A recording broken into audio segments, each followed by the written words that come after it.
DDSR group तयार करून ग्रामीण भागातील लोकांना मोठ्या प्रमाणात फसवलंय, ह्याची संख्या 4 ते 5 हजारापर्यंत आहे आणि हा IRS अधिकारी आहे. सगळं प्रकरण हे 2000 कोटीच्या वर जातंय आणि तो एक जो त्यांना फाईट पैसे करून देतोय जीवनदास KP बाय म्हणून, ह्या लोकांनी 2000 कोटी त्यांना वाईट करून दिलेले आहेत.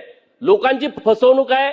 2025 ला 2026 ला फ्लॅट त्यांना ताब्यात देतो म्हटले होते, एकालाही फ्लॅट ताब्यात दिलेला नाही. माननीय मुख्यमंत्री महोदय, मला वेळेचं बंधन आहे माहित आहे, परंतु आपण योग्य अधिकाऱ्यांना याच्याबद्दलच्या सूचना द्या. सन्माननीय गोपीचंद पडळकरांनी अतिशय गंभीर अशा प्रकारची माहिती या सभागृहात दिली आहे. सदस्याने दिलेली माहिती खरी समजून त्याच्यावर कारवाई करण्याची या सभागृहाची पद्धत आहे.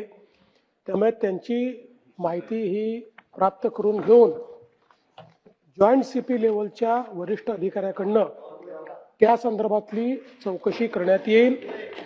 वेगवेगळ्या फोरमकडे त्यांनी जे सांगितलं, GST असेल किंवा इतर गोष्टी असतील, त्याचीही योग्य चौकशी करण्यात येईल.